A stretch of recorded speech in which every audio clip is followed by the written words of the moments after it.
Welcome in to another episode of Trust the Process Live. As always, I'm your host, James Hyden, brought to you by My New Philly. And as always, we got my guys, Mr. Five Digits, Max Coolish over here, and YG, the young gentleman himself, James Jackson. Fellas, how are we doing this week?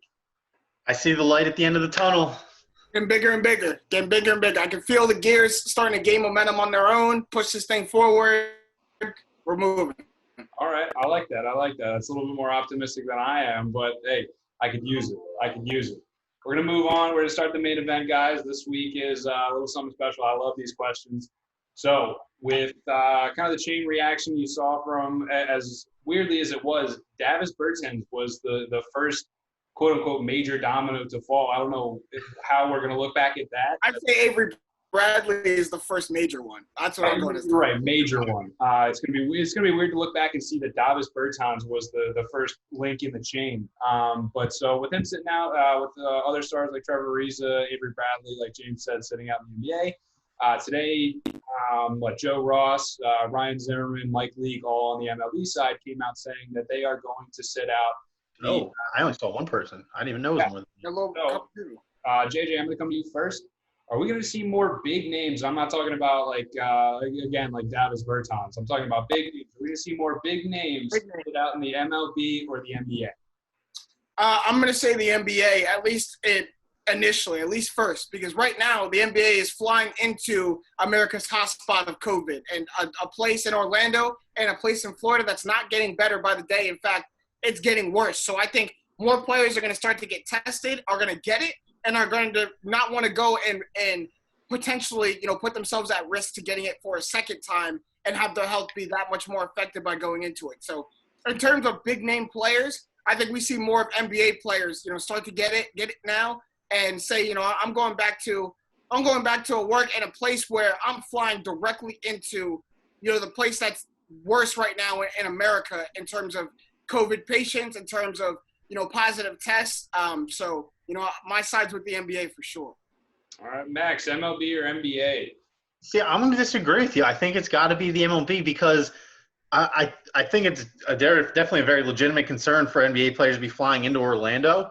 But wouldn't it be much more concerning if you were so planned to fly to all the respective stadiums across the country? Like, yeah, maybe you're not going right into the belly of the beast, but you keep walking down the path, something's bound to get you from behind when you're not paying attention eventually, right? So on top of that, the other thing that always talks to everybody, regardless of profession, age, whatever you want to clarify by money, right? Money talks. And the NBA, we never really had a big issue with the money front. The NBA is like, look, we're going to lose some money because we lost all these games, but, we'll figure it out. You guys will get paid, a pretty decent number. NBA PA, pretty much instantly. They all signed off. They shook hands. Everybody was cool on the money side, right?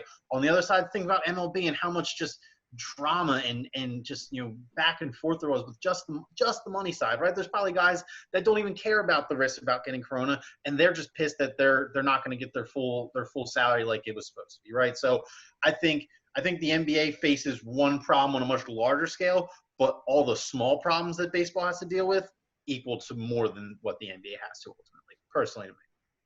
That's very fair because Lord knows we saw way too many small problems come out because of these MLB owners, Rob Manfred. So interesting. We'll definitely keep tabs, and I'm sure we'll be talking about this again in terms of when more dominoes fall in either the NBA or MLB, because it's going to happen, unfortunately. So this is we're going to transition a little bit. This just came out a little bit ago. The NBA is doing what I think it could potentially be a very cool thing. So they correct me if I'm wrong, guys. They said you can put any phrase that you want, or is it just one phrase on the back of their jerseys? It's not. Well, nothing's definite yet, but okay. It is. They're moving towards allowing players to put a phrase that has to do with social injustice on the back of their jersey. All right. So with that being said, Max, I'm looking at you first. What's your reaction to the NBA allowing players to potentially put the phrase Black Lives Matter on the back of their jerseys?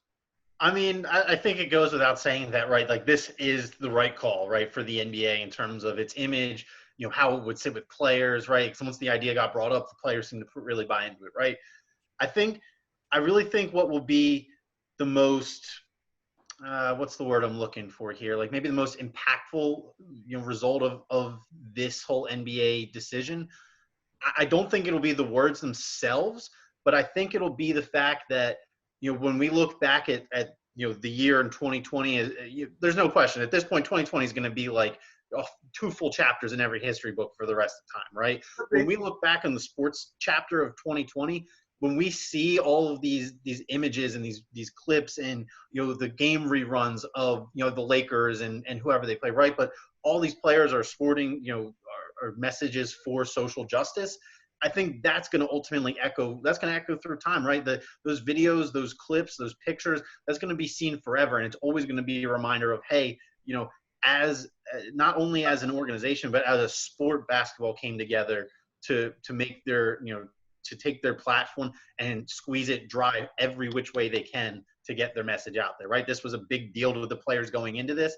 I'm not really sure what else the NBA can do more than saying, hey, look, we're giving the opportunity, put a custom phrase on your jersey, right? Like whatever you want to put on there that is, I don't know if you guys saw the funny Photoshop going around that John Morant commented on that just said F12. John got himself a little hot water too. I don't know if the NBA is going to let that slide. He got a little carried away. He forgot where he was now. Yeah. Forgot you're in big boy league. He wasn't on the burn like that anymore. Yeah. He wasn't on the burn. I don't know if the NBA will let anyone go to that extreme. Like I don't know if anyone's going to be saying kill all cops in America or fuck 12 or whatever it is.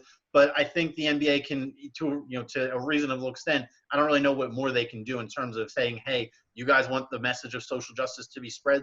I don't think they can. I don't think they can make reporters ask them questions about that. I think that would be the only other step you could take further than jersey sayings or patches on the jersey or something. Well, actually, at Newsflash, just hot off the presses, the NBA plans to actually paint Black Lives Matter on every court that they are using on national TV.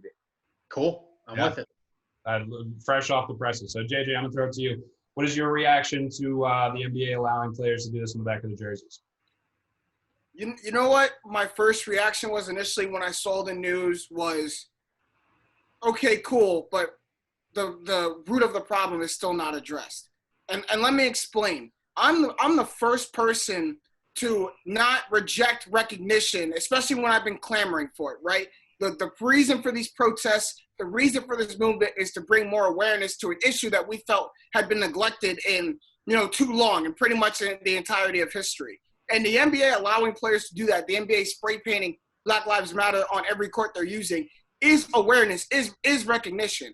And so I will appreciate that the NBA is doing that. I see that and I think that.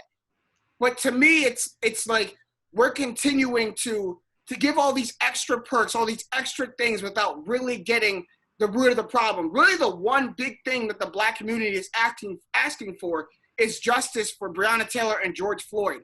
While their killers are still free men and some of them still have their jobs. So as we continue to get all these perks, all this extra stuff, like all this, talk about even actors are relinquishing their positions who are portraying, Black characters on TV, saying that Black characters should be voiced by Black people. That's good and all, and that's great, and thank you for that recognition. But there's still a problem with the fact that the root of the issue, the one thing that we really want, is still not being addressed. And in fact, they've enforced laws that, can punish someone up to 12 years in prison for vandalizing a statue or taking a statue down. So laws have come into place to correct the other side of it, but still not have no change, no justice has been made for the root of the problem. So excuse me if I'm not yay and jumping for joy and giving the NBA so much dap and so much props. I will recognize it. I will say thank you, but now I'm turning my attention back towards the root of the problem, and I'm starting to get pissed off again. Like I'm starting to get mad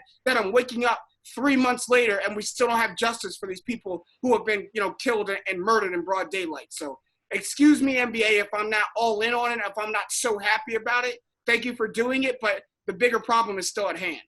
We still have bigger issues. That was very well said. Very well said. And I've heard somewhat of a similar argument on Twitter, and there's always going to be these trolls and people that come out of whatever rocks that they're under and saying, "Oh, it's the NBA. What can they realistically do?" But honestly, I think that's the wrong way to look at it. You know what I mean? Trying to kind of substitute something for something else and saying, oh, it's just a sports league. What can it really do? I think that's the wrong question. And we should be asking, what can it do? And trying to figure out solutions to how it could actually help. Because if anyone can do anything, it's the multi-billion-dollar most popular sports league in the world. Right, and don't get me wrong. That's positive. Don't get me wrong. Like that's great.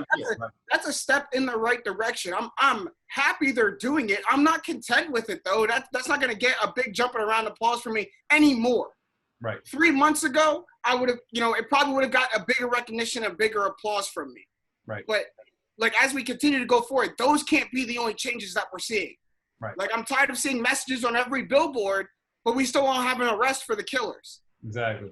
And the people who are just questioning stuff like that, like those are the people that just like to knock on stuff and try and break everything down without actually answering trying to solve the question, trying to bring solutions about and trying to actually, there are always going to be those type of people. I just don't like to waste my time with that. But gentlemen, we're going to switch a little bit. So Max, I'm going to come to you. After being counted out, are the Patriots back to being favorites with Cameron Newton? And of course, this comes out after the news that Cam Newton finally found a home, and we found out it's going to be in Roxborough with the greatest football mind of all time. Max, are they back to being favorites?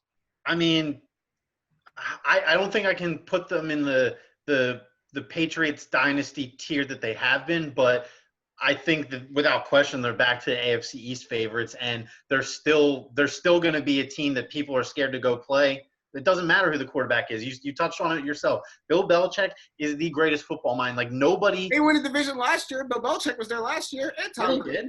They didn't win. Oh, yeah, they did win the division. Yes. They won. I mean, it wasn't pretty, but they did. That's the thing with the Bills. Like I stuck up for Josh Allen countless times. I love the Bills. I am a big believer in the Bills. I do think that they will make strides this year, and I'm not keeping it out of the question that they can beat the Patriots. All I know is that the Patriots are the Patriots, and as long as they have Bill Belichick, they will be the Patriots. If they just had that defense and Bill Belichick and whatever offense they would throw out there, would they be favorites? No, but would they still be able to play the Bills close and still beat the Jets twice a year and split the Dolphins and lose Miami, get 3 free wins? Yeah, because Bill Belichick and the defense. So I think the fact that they added a dynamic playmaker on offense when they needed that in general. They don't have a great receiving core. They don't really have any options at tight end. The running backs aren't too exciting. But this is the team that's the favorite. The team that has no options at wide receiver. Yes, absolutely. That's the team that's the favorite. MVP, and he's going to make his offense work. Answer me this: what was the record? The Patriots' record against the Bills last year? 1-1. They split 1-1. I believe it was 0-2. It might have been 1-1, but I believe it was 0-2. One team took major steps. One team took major steps forward. One team took steps backward. So even if they started even, one team went this way, one team went this way. So I don't think the Patriots can be considered favorites anymore. They can be pulled out of the realm of mediocrity now because now they have a quarterback who they can actually rely upon. But don't get it twisted. The AFC East is still the Bills' division to lose. They are still the favorite for this division. A team that was good last year on paper and just gave Josh Allen another weapon on offense, which was already been one of the most dynamic. I'm sorry, Jim. I know it hurts a little bit. But to give Josh Allen another weapon on offense, which was already one of the most dynamic offenses in the AFC last year. So it's the Bills on top. Like let's not get it twisted. Am I counting the Patriots out? Absolutely no way. Did they go back to relevancy? Yes. But they are not the team right now standing on top of the AFC East. The Bills have earned that. All right, you sure about that? Because I'm about to fact check the living hell out of you, my boy. I hate to do this, but the Patriots were 2-0 against the Bills last year, 16-10 in Buffalo, 24-17 at home. They also have won 6 straight against the Bills and have won 9 of the last 10 going back to 2015. Okay. All right, so let me throw another kind of sub question at you. Do the Patriots win 10 games or more? Now that they have former MVP Cam Newton, 10 games or more. A lot of it's going to depend on the schedule, but you can't. Oh, come on. Give me hard yes. Here's the thing, Max. I saw how unsure you were to answer that question. If you can't book the Patriots for 10 or more wins, they can't be the favorite of the AFC East. Point blank, period. If you're having trouble, Yes, it is. If you're having trouble booking them for 10 wins, they're not the favorite to the AFC East. No, I was debating between 10 or 11. I should have been – sorry, I should have been more clear in my I'm booking response. the Bills Yes, for 10 wins for sure. I'm booking the Bills for 10 wins for sure. If you can't confidently book the Patriots for 10 wins, guess who the favorite is? The Bills. I couldn't do that before Cam Newton. I think I can now. I think I can confidently book the Patriots for 10 wins. You didn't believe in Jared Stidham, dude? What, do you watch football? Are you kidding me? Jared Stidham would have won 13 games. Exactly. If anything, the Bills are lucky. I love Cam Newton. I love Cam Newton. But let's face facts and let's face objectivity here. This is now a 32, 33-year-old quarterback coming off of 2 seasons where he hasn't finished and 2 major surgeries, going to a completely different team and playing at Carolina in December and playing in Foxborough in December, 2 completely different games. That's You fair. can't confidently book them for 10 wins. Yeah. And I mean, watching Cam before he got hurt, that elbow, shoulder, whichever it was. They didn't look right. He was throwing ducks. Everybody caught my sarcasm with the whole Jared Stidham 13 wins. 100%. Yeah, of course. Just want to make sure. I'm with you. Like the /S on there. Just wanted to make sure that was very clear. I got you. So JJ, next question. I'm gonna come to you. This is going to be interesting. I really want to see where this goes. What are you personally expecting out of the Colin Kaepernick series that Netflix has just announced? So Netflix, if you're going to follow up Jordan, now obviously this Kaepernick documentary is going to come out the next Netflix, ESPN 30 for 30. They've probably been working on other ones, and they're going to start working on this one. But we all just saw The Last Dance, right?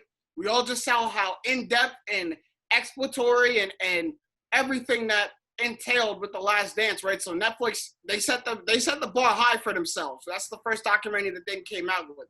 But what I'm expecting is for major questions to be answered about who Colin Kaepernick is and what happened in his childhood and his upbringing to make him who he is. One of the most unique and anomalic, athletes, maybe of all time, but especially in our time today. What made him that way? What made him so okay with pretty much putting his NFL career on the line and in jeopardy to fight a much bigger battle, especially when the peers around him were so against him at the time? What made Colin Kaepernick that way? What goes into why he's such of a warrior? Why he's so willing to fight that battle, even if no one else is willing to fight it with him and it goes against the entire grain of the entire corporation that he works for? I bet we're going to find out that something happened in Colin Kaepernick's adolescence and childhood where he had to go against the grain and stand up for something. And from then on, people were like, this kid is special. This kid is different. And we're going to get some context around why Colin Kaepernick is the way he is. And good context. We need it. Yeah, I'm definitely looking forward to that. Max, what are you expecting out of this Colin Kaepernick series? Well, since it's Netflix producing it, I'm expecting an extremely confusing timeline that works its way backwards from episode 1 to episode 10. Love it. No, in all seriousness, like JJ said, we just saw it with The Last Dance. I'm sure, if you want to go dig through all the sports content on Netflix, I've seen, a handful of it, not all of it. It's always top quality. Some of the times Netflix stuff that they make themselves isn't the best, some of their shows, their Netflix exclusives. But when it comes to sports, and I feel like, if you give a company like Netflix the resources to focus on a specific thing, like Michael Jordan's last season with the Bulls, or Colin Kaepernick's, life, how it was then and how it is currently going on, because this isn't in retrospect. They're in theory going to start this at the time where he is, maybe not the most important as ever, because I think that would have been 2016.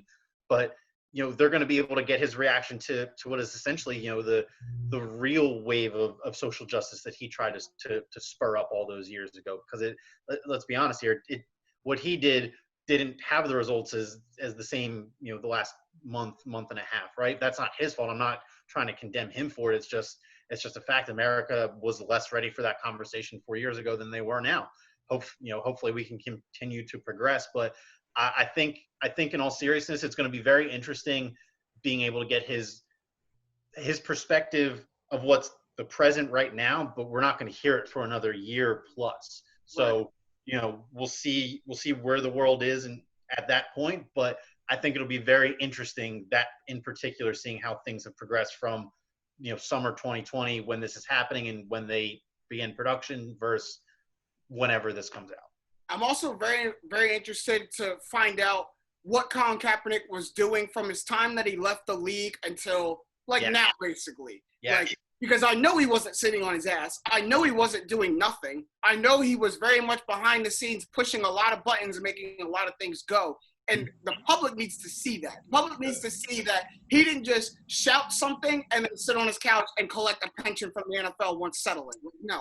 Colin Kaepernick was out in the field every single day, and everyone needs to know exactly what he was doing because it was all positive. All right, hear me out on this one. It almost feels like, and maybe not everyone will get this, but it almost feels like Colin Kaepernick has been like Frank Ocean from earlier in the 2010s when he came on, put a huge album out, made a huge splash, and then just kind of disappeared. But you knew he was still working because he would pop up every now and then, make a public appearance, announce something that was going on, and then when he would disappear back into his shadows. And then when he came out and finally released his next album, which was highly anticipated and much waited for, that was a huge monumental moment in terms of that year and that field, right? So it's not the easiest comparison to make between music and a little reach, but I got it. A little reach, but I'm hoping that Colin Kaepernick, because that's what he's been doing. You're right. Since he left the league, he's made it known that he's not gone away. He's not some hermit in the woods, but he's not doing press stuff every day. He's not super active on social media, but there's no way that a guy who was willing to do all that for his own livelihood, there's no way he's just like, okay, I'm done now. I got kicked out of the NFL. What's there to do? I got my 20 mil. I'm cool. No. Exactly.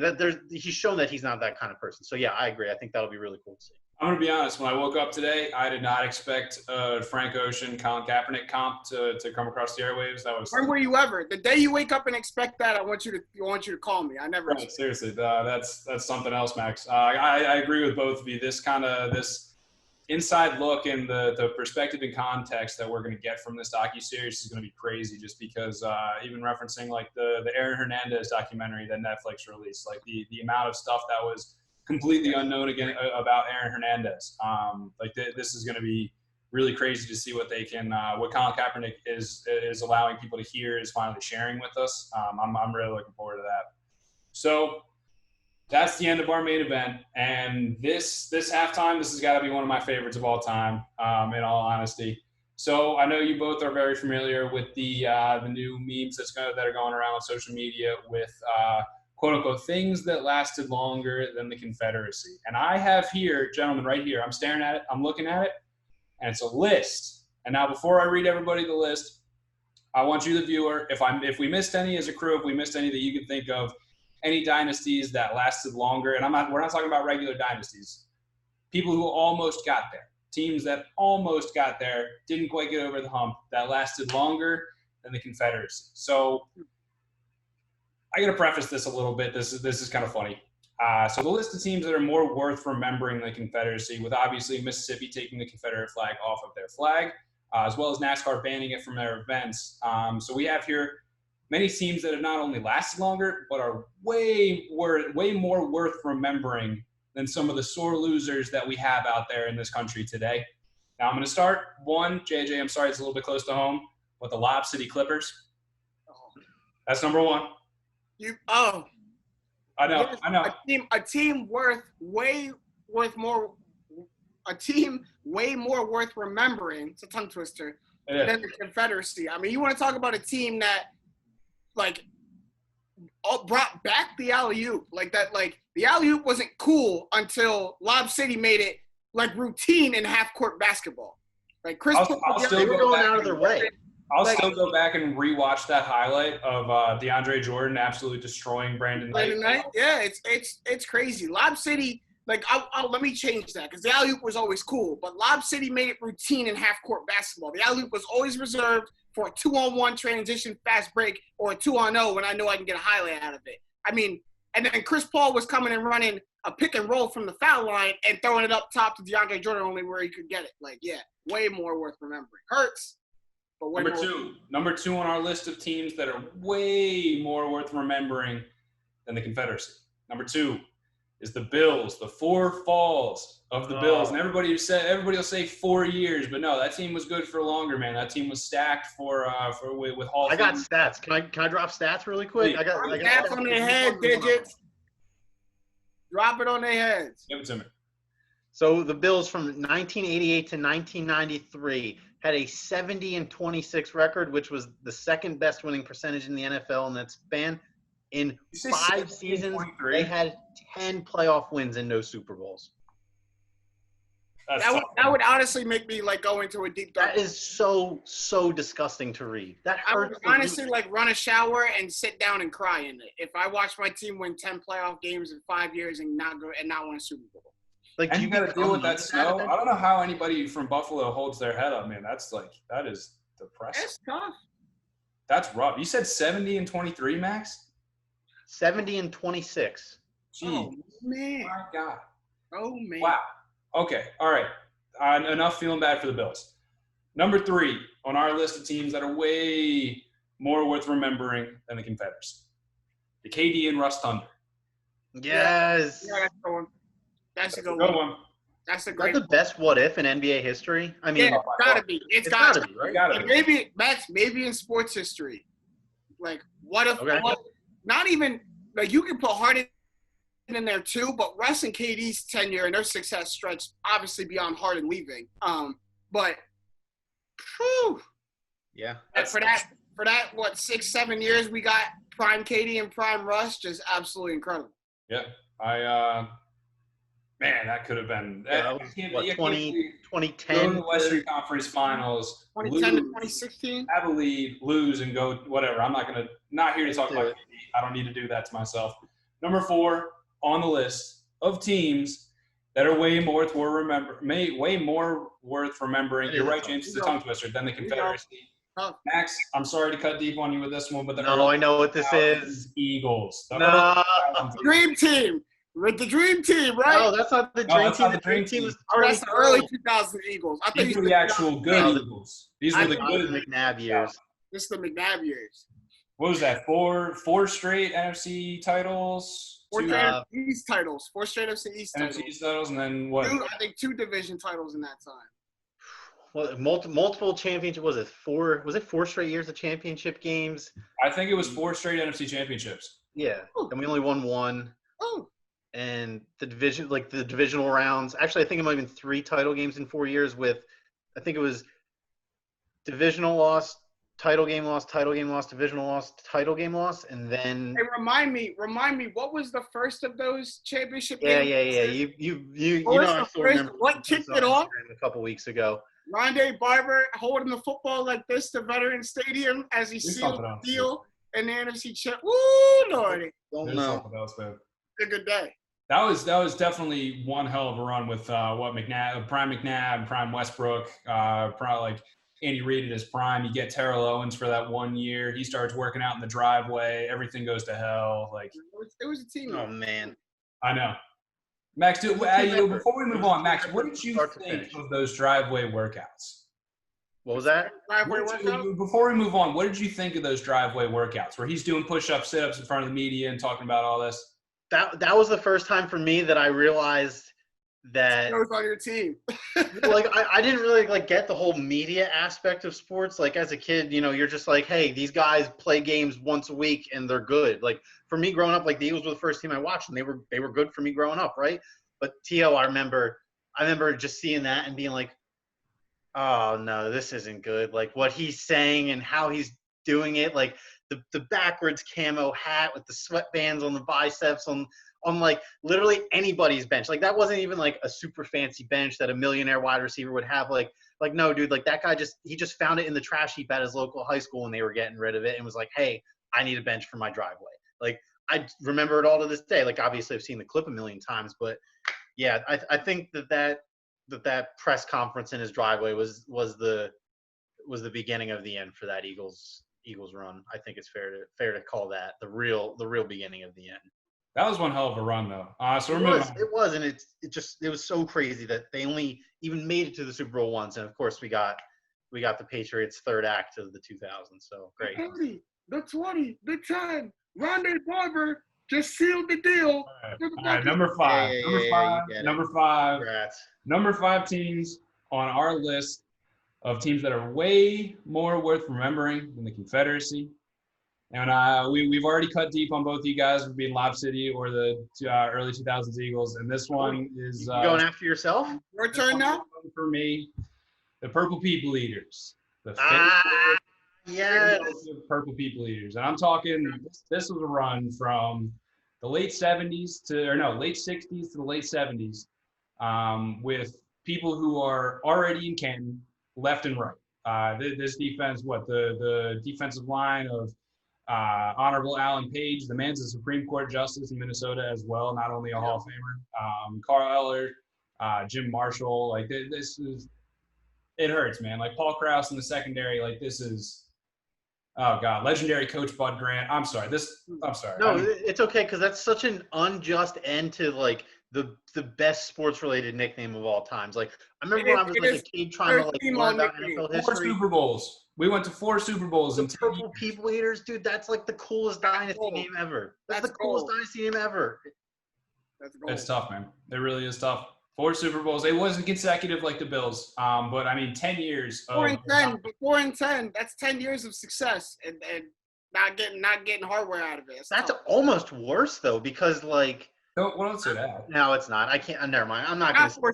It's not worse than 4 straight. I can't. I know you're about to say that. Yeah, it's not. Some years, like your hope goes down and it shoots up again. Some years, but like imagine going back 4 straight and not bringing one home. Like on the 3rd and 4th, you got to be like, we got to get one now. Yeah, that's straight up Goodfellas. Every time I think I'm out there, that's exactly what the Viking is. But yeah, the Bills is that's brutal. Yeah. There's that meme of from King of the Hill, they're in the stadium talking about why does it always hurt? Like, why do I only feel pain? Mm-hmm. Perfectly. Whatever. We're gonna move on. But like I said earlier, if we missed any, if we missed any, we missed some. We're not perfect here. If we missed any dynasties that didn't get over the hump, but they were right there for a long periods of time, even greater than 5 years, because let's be honest, that's all the Confederacy was around for. So we missed any, drop them down in the comments below. Comment them on Instagram, Twitter, whatever you want, and we will bring them back up next week, because there's always a team that's way worth remembering, way more worth remembering. It's not a team. It's not a team, but LeBron spent more years consecutively going to the finals than the Confederacy spent in existence. That's true. That is true. Also, I'm going to say this: bonus points if the team you recommend to us is hockey or baseball, because yes, we are aware that we didn't know any. I'll be honest with you guys. We didn't have any that fit the criteria off the top of our heads, and it's too hard to Google this. Cleveland Indians. Yes, that's a good one. Had such a run with those Kenny Lofton teams, spanning into like the early Jim Thome years. Like those were some really good Cleveland baseball teams. But again, please, it's always fun to remember things fondly. Than the Confederacy, we need more stuff to talk about than that, and the sore losers that are out there seemingly spamming social media because that's all they have to do. But fellas, we're gonna move into the second half, and this is one of our favorites. We're bringing back Truth or Nah. So. Let's go. Tell me truth or tell me no from whatever I'm about to say. Max, I'm going to come to you first. The Phillies will reach an agreement with JT Realmuto before the MLB season starts. Yes, they have to, right? Like, I don't care how they're working on limited time at this point, right? Like, I'll be honest. This is definitely being a little homer out of me. I'll let you have that piece of ammo, JJ. But there's just no way, right? Like with all the teammates that have come out and given him support, the fact that they're well aware that the fans love this guy, like it just. I know the cash is a little tight right now, but you just have to figure out a way to make it happen, because we talked about this like however many weeks ago. The longer this goes on, the longer you have the chance that if he slips through your fingers or he becomes eligible for talks with other teams or whatever it's going to be. But you don't want to run those risks if you're the Phillies, because that would you would lose your second best offensive player, and B, that would make your first best offensive player significantly less happy with your ownership and general management. So I don't really see a way where it's ever worth it, even Corona or not, to not just make this happen one way or another. Yeah. I'm also going to go Truth, Max, but for a different reason, because I think it's noted that JT wants to stay here. The Phillies obviously want JT to stay here, but you have to remember, as soon as the season hits and now he's able to talk to other teams when the season ends, it goes from I want to stay here to what's the best opportunity for JT now. And past Exactly. the season, the best opportunity for JT changes. It may not be Philadelphia anymore, and you give them the opportunity to really seek that. And since you didn't put a deal in front of him, he's probably inclined to seek that because now he knows I'm not a number one priority in the Phillies. I got to look out for JT now. It's no longer me and the Phillies is what's best for JT. So I'm going to go truth, but out of necessity, man. We got to have it happen because I can't see, like, we can't lose the best catcher in baseball. I think for all the great moves we made, the Harper move, the McCutchen move, the Wheeler move, the Robinson move, whatever, letting JT Realmuto go after only 2 years will be a big indictment on the Phillies. Especially after how much they gave up for him. You can't make those kind of trades without A, winning a title that year, or B, having that player part of your organization's long-term plans. It's just let's keep Cliff Lee for only a year. Oh well, don't even get me started on that second Cliff Lee trade. I'll go nuts. no. Seriously, one of the very, very pressure point for me. Awful. The transaction window actually opened up on this past Friday, so teams are able to communicate with the players now. So rumor has it that they're willing to pay him around $23-24 million a year for 4 to 6 years, wherever makes the money work. And Open that damn checkbook. That's what he wants. you're paying him the same amount as Bryce Harper per year. So Bryce Harper signs a $330 million contract, but does a team-friendly thing. He's the best catcher in the number one at the position. He should make number one at the position money. That's the point blank period. He threw out twice the next catcher, double the amount of base runners he threw out than the next catcher in baseball. Like he doubled the amount. Gross. I didn't even. I knew he was. No, there's no doubt JT Realmuto is the best catcher in baseball, and you have to treat him as such. You have to treat him like one of the 9 best players in baseball. And he won the Silver Slugger last year. Like you can't ask more from the guy with the DH probably not leaving the NFL anymore. That extends his lifespan in the sport. This has to be a done deal. If it's not, you guys are going to need to console me because it's going to be rough. I'm going to be in a rough shit. Okay? So we're moving on. Max, or no, JJ, I'm coming to you first. There will be an asterisk next to this MLB World Series winner. Truth or no? Like, yes, truth, because there's going to be an asterisk next to every championship out of the 2020 season. But the asterisk next to the MLB championship should not be the same as the asterisk next to the NBA championship. I think the NBA championship is still much harder to obtain than the MLB one. The MLB one, all they did was shorten the season. But I mean, let's not. That's exactly why it is a bigger asterisk. Let's not misconstrue here, Max. NBA had to stop their season at the halt it when it was grind time, when it was home stretch, the most important part of their regular season got chopped. And then they had to disband for 4 months, come back with this much of a runway, and then go play the most important basketball of the season. The MLB, once it starts, hopefully won't stop again. So I think that's much different. There's an asterisk because it's half the season. So guys who need that 45 to 50 game stretch, which is insane, to get going, don't have that. Or in turn, the guys who start hot but then taper off won't maybe have time to taper off. But that's more to their benefit. Like there's going to be an asterisk because I think you have to note that 2020 was a wild time, and there's half the games there are this year than there are in any other year. But it's not harder than most sports. Like once they start, they're not going to stop again. That's exactly why I think it is a bigger asterisk, though, because the season as a whole was impacted on such a larger scale, right? Like you even said it yourself, we're only getting 60 games out of the MLB. That's 1/3 of the regular season. That's like in terms of it like this, right? Baseball is such a numbers game, and it takes all those numbers, right? You see guys go through crazy slumps one way or the other, or they're hot and they're hitting 400. We're going to see guys finish the season with 140 batting averages and 450 batting averages. But they've known this. Such a weird year. They've known this, and the players have wanted this since the first deal came out. Early March, they knew they weren't going to have a normal season. The NBA started their season, and then one day in the middle of the game, they were told, go home and don't come back till July. Like, that's different. And now NBA players may not have their roster. The Lakers just lost, low-key, one of the most important players in their roster. Nobody's not going to have 4 rosters either. It's Max, it's different. It's a whole different ball game. Like, you can't play 3/4 of a season, stop it, come back, and then say that that's the same asterisk as a season that's going to start and stop in one fluid motion. They're going to have that momentum.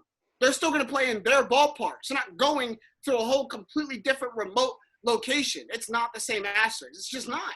I'm not saying there's not going to be an asterisk. I'm not saying the team who wins it, shouldn't get a pat on the back or pat on the butt and say, "Attaboy, you did something in a very extraneous circumstance." But it's not as big as the NBA. They're not jumping through as many hoops as NBA players are.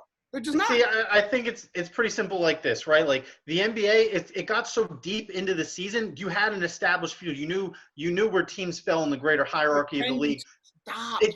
Last year in baseball, the Nationals would have been one of the 10 worst teams in the whole league, and they ended up winning the World Series. You're not going to have that chance for teams that struggle early to figure things out late, because it takes, like you said, 40 to 50 games for some teams to really get up and running fully. But the NBA season got cut short too. The NBA said they had more than 8 games left in the regular season.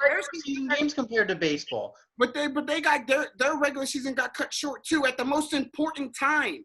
That's the home stretch. That's where teams at 9 and 10 are going, our magic number is 6. We need those. And we're rubbing the engines to get ready to do it. And then all of a sudden they were told to go home and don't talk to, or don't go and meet with any of your teammates for 4 months. Imagine that. Okay, the NBA's home stretch got cut short. The MLB is not even going to have a home stretch. The MLB is going to have the whole thing is a home stretch, Max. The whole 60 games, that's the home stretch right there. But the whole season, some of it, by definition, has to be the beginning of the season. Every league sees teams start slow and pick it up, and on the vice versa, teams start fast. Okay. And I said that. I'm sorry, you don't have the luxury of starting slow if you're an MLB team. That's the biggest, the biggest inconvenience to you. Is you don't have the ability to go 10 and 30 in the first 40 games. You don't have that luxury anymore. Sorry about it. But I just think that in terms of the people who follow and cover and are part of the game on both respective sides, I think that it will be unanimously in the favor of the MLB being viewed as a larger asterisk than the NBA by the time it's all said. I disagree. That's what we're here for. And their format isn't changing. NBA's format is changing. Barely. You're still playing full series. It's not like it's best of 3 first round or best of 5s. Looks completely different. All right, so I hit a nerve there. I didn't know that was. Also, really quick, baseball series are going to change more because they're going to be playing 2-game series now instead of 3 or 4. Go ahead. Sorry, had to get that in. Sorry, that's my fault. Hey, dude, you're on a roll. Don't mind me. I'm just here. You know what I mean? I'm just the third box. I'm cool. You know what I mean? I'm good. Pick a side. Pick a side now. Yeah. No. So, Max, I'm coming to you first in this one. Based on the Sixers schedule, they will move up in order to grab a quote-unquote home playoff series, whatever that means. All right, so I'm going to say this. If you'd asked me before these schedules came out, there is no way I would have said yes to this. But after seeing these schedules, I am all in on the Sixers moving up in the playoff bracket. They have the second easiest schedule out of the 22 teams still left competing for the title. And if you look at Indiana and Miami, the 2 teams they're really trying to jump, they have 2 or 3 games against each other. So that basically guarantees that if the Sixers handle their business, they're basically guaranteed to hop one of the 2 that falters, right? Like, I have it open. If you give me 1 second, I don't know if they play each other 3 or 4 times. They play – okay, so the Pacers and the Heat play each other twice in the last 3 games of their 8-game schedule, at least for the Heat. So maybe that's a little different for the Pacers. But in general, their home stretches are going to be against each other. The Sixers, super, super easy schedule. We got pretty much as me as a Sixers fan, that's the schedule I'm writing in for the Sixers and hoping the NBA doesn't notice that a fan, hacked their computer system. Like literally, the Sixers have the Suns. The Sixers have, where are they? The Sixers have the Spurs, the Wizards, the Magic, the Suns, and the Trailblazers as 5 of their 8 teams that they play. All outside teams looking in. Exactly. That's a dream scenario. Indiana and Miami don't have it anywhere close to that easy. So I'm going to say this. I've been consistent with my opinion that I think this break will have helped the Sixers ultimately. I think they can transform that with an easy schedule into a surprise playoff run. And if they get hot, I'll stop there. Here's what I'll tell you. Max, you would rather play teams that have something. My point. That was right, okay. All right, I'll let you go. All right, why do you have to say that? Come on, why do you have to say that? Because you're very comfortable and very confident about playing teams who are clawing their way in. I don't want to play Dame when he has something to play for. I'm to lose. The Sixers are going to the playoffs. The Sixers, I don't think, can lose the 8th seed. But the Trailblazers can. The Trailblazers legitimately pretty much need to go 8-0 to realistically get themselves in the playoffs. And those are all the teams that you're playing. All teams that are hungry, we're fighting for their lives with nothing else to lose. Like, the Sixers have the second easiest schedule. The Heat have the fourth. So the Heat are right there in terms of an easier schedule remaining. And while I think the Sixers do make a legitimate run at it because they do have a very favorable schedule, especially relatively so to other teams that they're going to have to chase, to get to the 4th seed with just 8 games remaining, and you need 4 spots to do it. Or 2 spots. 2 games. 2 spots to do it. I don't know the standings, but I know they're tied for the Pacers right now. They're both 14. 2 spots, but I believe it's 4 games. Fact check me, Max. Heat are 12 games back. We're 14 games back, so it's 2 games. So 2 okay, games. 2 games. So the fact that the Heat and the Pacers play each other really helps because, that's going to cancel. No one's got to lose. If the Heat win 2 of those games, you should want the Heat to go 2-0 because that automatically puts the Pacers right at you guys. But in that sense, you're still chasing one other team. I think you get the 5th seed, but the 4th seed is going to be hard to come by to get a go-home playoff series. But let's remember, does that really even matter? Not. It's not home court. It's who you play. All I'm going to say is Sixers could get a more favorable matchup. I'd rather be the 5th seed and play the Pacers than be the 6th seed and play the Heat. that's totally fair. And I just want to say one last quick thing in regard to the strength of schedule. I totally agree that if the Sixers, look great against all the teams fighting for the 8th spot on both conferences, but, we get shellacked by, the Raptors and the Rockets in our last 2 games, all that won't matter. But my hope and my thought is that this team needed confidence. They didn't have a swagger about them. They didn't play like a unit. And I'm hoping getting, easier games against, in theory, inferior opposition. I don't like saying it. You're relatively speaking. You're right. Yeah, exactly. Because, there's going to be upsets all over the place. But, if the Sixers can get out of there, even if they drop maybe one of those games they're favored in, but they pick up, the game against Toronto or something, going 5-3 or 6-2 could just be the confidence that they need to translate into the playoffs and let that take over from there. It's going to be weird for everyone. So for me personally, it's it's not so much, how are you running X's and O's? It's how do you feel mentally, getting back into the swing of things? You know what I mean?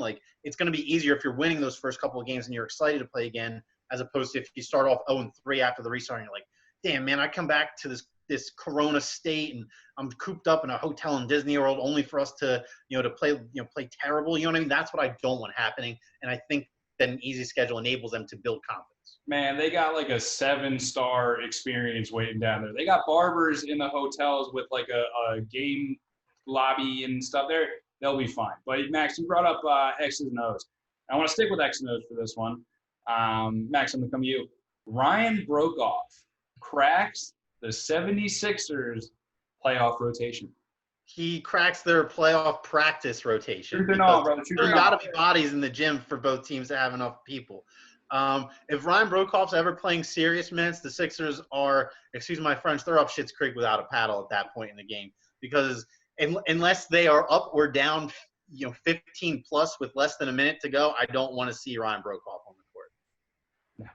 JJ, Ryan Brokoff cracks the 76ers rotation. Yeah, I'm going to go no because there's no experimental time. Normally at the end of the season, once your playoff status is solidified, you get those 4 or 5 games at the end to kind of play around with some lineups, see who maybe, if an addition can come off and help you, or, if there's a lineup that you haven't used a lot that, might work going into the playoffs, but you don't have that now. You only got 8 games. Your best foot's got to be forward at all times. So I agree with Max. I'm going no. You shouldn't see Ryan Brokoff, but if you do, something's either going tremendously well or tremendously bad.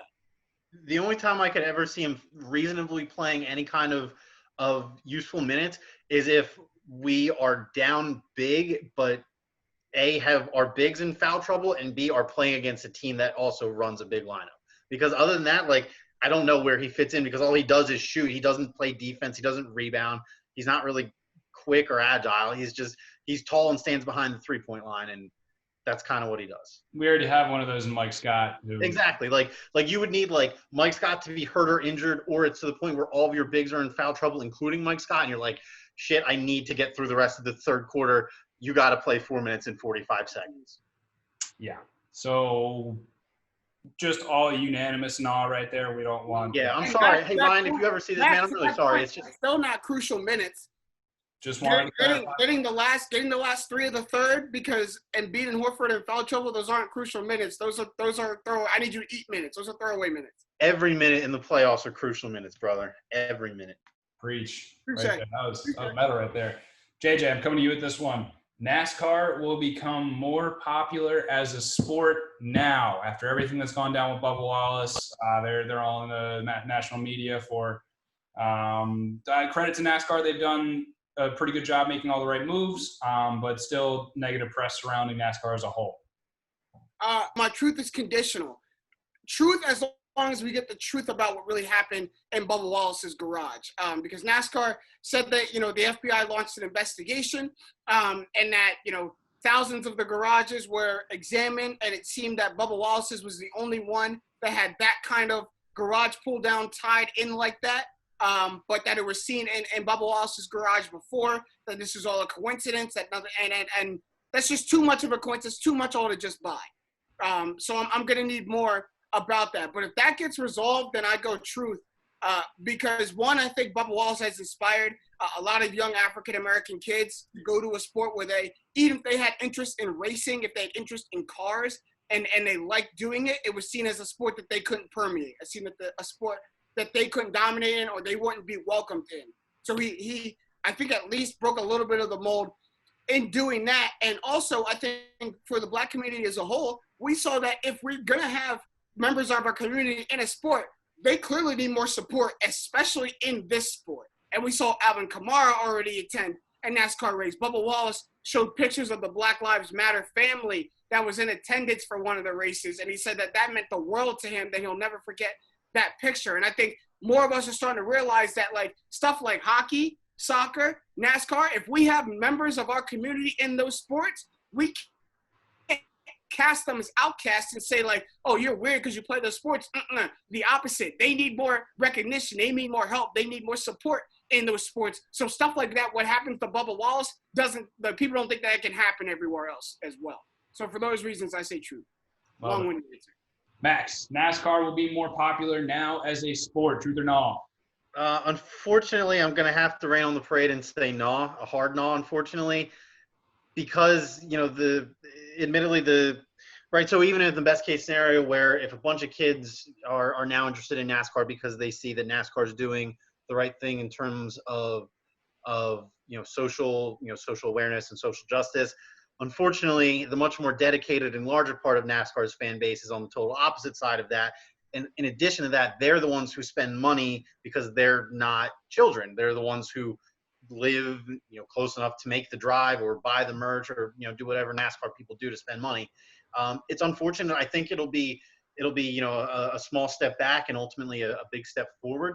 I think NASCAR, if and when they see a decline in popularity or an approval in their, those demographics they've had on lock for so long, that would hopefully, spark the light bulb to say, hey, maybe we need to try to expand outside of, 18 to 65-year-old males living from Virginia to Texas, So I think that I don't think it'll set them back because they are riding a pretty strong wave. And I'm not sure if you guys saw this. I don't know if it was another independent investigator that they hired but basically it was found that initial report that news had been there since October and this was all, just overblown. That was found to be total crap. And yeah, thank you. I'm glad it's so shit. Yeah, that was found to be total crap. So, it's I don't want to say they need to capitalize on this drama, but it's hey, they need to say, hey, we're not going to stand for this, even though it's controversial to some. This is still the right thing to do, and that will ultimately draw in people who weren't paying attention. That's my point. I'm looking at it glass half full and kind of giving NASCAR almost the benefit of the doubt, which I don't even know if they deserve it. That the fact that they know that the results of that investigation don't make sense, that it needs further deep diving into. So I'm kind of on their side as long as they continue to do the right things. But if we see a good outcome come from it, then I see NASCAR growing in the right areas. It get more. But maybe there's even a condition onto my truth. It gets more popular in the right places. It's probably going to decline in popularity in spots that it was popular already. And that's probably for the better, because the spots that was popular already were like hateful spots. So like, good riddance. If you want to leave NASCAR, you're probably the wrong fan for American sports anyway. So I've said it before. If we look up in 5-10 years and there's 20 Bubba Wallaces out on the track, I think that's just positive, man. That's the right thing. For sure. Max, I think that's you both make great points.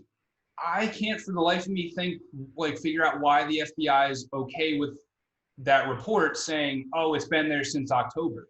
Like that, then that would mean that there was still something okay with a crew and a pit crew just tying a noose willy-nilly. And from that standpoint, Bubba Wallace was still assigned that garage. Like I think that's being looked over. It was already there. But why did he get assigned that garage? Right.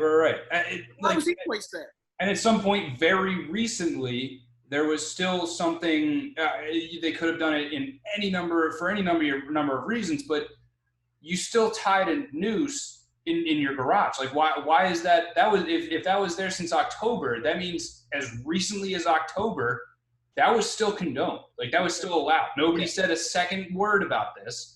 And it's just like I don't know why they were okay with putting that out there and just being like, oh, it was there since October. Like we'll look more into it. I almost wanted to scream at them like that's still a problem. Like just because it's been there, like that's still a problem. It being there is the problem. Yeah, it's not like nooses have recently become frowned upon. Like they've always served a pretty specific purpose.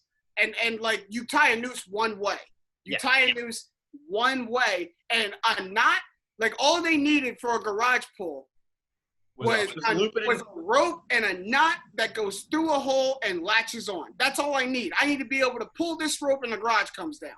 Dude, the amount of people knot with an opening for a neck at the end. That's not what I need for a garage pull. And the amount of people, other garages where there not one rope was tied like that. The amount of people that I've seen on Twitter, on Instagram, heard on the radio, calling in, trying to split hairs and tell other people, basically trying to mansplain the difference between a noose and there apparently there's another just common knot that sort of looks like it, and they're trying to actually like split hairs and denote the difference between the two are tone deaf morons that cannot read the room and obviously feel some type of way as to why that news should have been there. My mind was blown. Like the amount of people trying to do that literally gave me a headache, because that's just as reprehensible. It's disgusting. That all is to say that I'm with you. I think NASCAR, I'm with you, JJ. I think it will become a little bit more popular, and I hope the way you phrased it, it will become more popular in the right areas. I think that's what we should focus on. So that's going to wrap up our second half. That's going to wrap up Truth or Gnaw. So tap outs, gentlemen. I'll go first. I'll save you the trouble. I'll do it. So everybody knows about the Florida and Texas not trying to play politics with this virus, and they obviously lost.